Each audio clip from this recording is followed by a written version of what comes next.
if you saw a man from the Pygmy community, it is a taboo if you went and have sex with a woman from other communities. It is a taboo. Now, So your parents, your father was a Pygmy, but your mother was not a Pygmy. What was the reaction of her family to that marriage? oh my God. My father is a Pygmy, my mother is not. My mother is a mushy person. And really this created lots of problems. Even to date, they are not unsettled because my family, the family of my mother, they refused completely my father. They said they can't recognize him, and they said they will kill my mother if she says she keeps living with this man.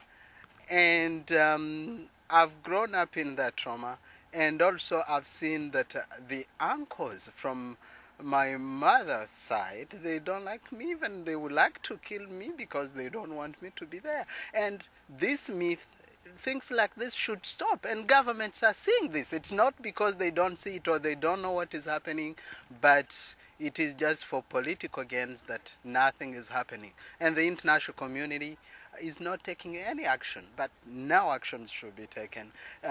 We're living in a world of openness, so when we talk about human rights, we should be thinking about vulnerable people like this. Lots of money is going into human rights. Lots of money is going into helping people to get gender equality. But they should look into these minorities going under extinction. They should really invest and put inquiries into that, because it will look very useless for someone to take a genocide case against the international community on the criminal court for these people. And I'm sure governments will apologize later, but it will have no meaning because we are losing these people. Every year we have got maybe 20% extinction of these communities, but no one is caring about it. Some of the stories that you have heard are really terrible, aren't they? You were telling me about a woman who'd been attacked who was referred to you by Amnesty International. Can you tell me a little bit about what happened to her, just briefly? What happened to this woman? She got married to a Pygmy man, but then this Pygmy man was not accepted by her family, and as a result, they just went and lived by themselves on their own. And living on their own, getting cut of their communities, they bought some land somewhere. And this land they bought it has a limit with the chief's land. And this limit with the chief's land is something that the chief did not accept, that they can be neighbors, because he believes that this is a bad luck. He believes that if these people are near him, his land will never get fertile. He will never produce any crops from his farm. So what he did is that he did all his best. He hired Interahamwe militia. Interahamwe militia, the people from Rwanda, some of them committed genocide in 1994 and found asylum in Congo. And these people went on, tortured the woman, raped her, and raping her, they kind of left her half dead.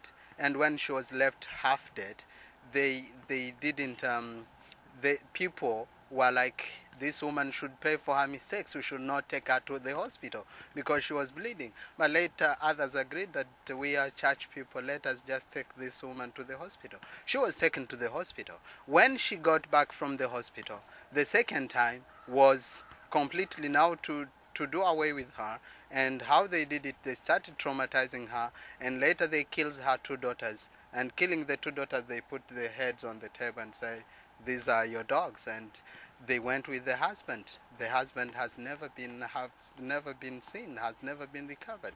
But all this is happening, not that the governments have not been aware. They are aware, they see things, but nothing is taken serious. Now, your 10 for 1 campaign, can you explain to me briefly, how does that work and how successful has it been? The 10 for 1 peace campaign is a campaign that goes to people who are owning slaves, who are owning Baja people, and we talk to them. For example, if this week we target one person, 10 people in the course of the week will go and talk to that person and convince them to release the victims. And sometimes we look for ways of recompensation so that that person can try to live and get a sustained life. But sometimes is also hard. It's also hard. How many families would you say you have managed to free? Up to now, I would say we have managed to free up to 72 families, but individuals might be up to 200. Yeah. Do you find the international community is interested in the plight of Pygmies? It is very ironic when I talk about the international community and the plight of the Pygmies, because at the international level, people might be talking about it, but they don't go into the detailed problems. For example, they will say that we are sending 10,000 to help the Pygmies. They would say that we're sending it to a certain government or to a certain organization, but the problems are not really focused on. They don't learn, they don't study where the problems started, how the problems are going, what should we do. Nothing is being put into practicality. And if we are to be true, we should look from history, we should look from the communities, we should look from other groups living with the Pygmies. We should be realistic about their history. We should look into the forest. We should look how they sustain the forest, how they take the forest as a personal god. And from all this, we will know how to protect them, protect the environment, which is the forest. Because if you destroy the forest, you will never protect a Pygmy, because Pygmies are not really people without the forest. And if any Pygmy will talk to you, will say that my God is the forest. Let me tell you, for example, something. Pygmies never have sexual relationships in their houses. Because they have small, very tiny houses, and you will find someone is living in his house with his wife with 7 children. It's one room, that is the kitchen and wherever they sleep. But you will wonder how they have sex. But when they want to have sexual intercourse, they go into forests where they cannot be seen, because the forest is sacred, is where they have their pleasure and all the good things that they want. So Pygmies have always been against anybody who destroys their forest, their environment. And today people are destroying the environment for constructions of hotels, for touristic destinations. And all this has been great enemy of Pygmies. So if we have to help them, if we have to bring them to not be to extinctions, we have to help them within their confine, within the environment. We have to give them schools within the environment. Health, we have to give them hospitals within the environment.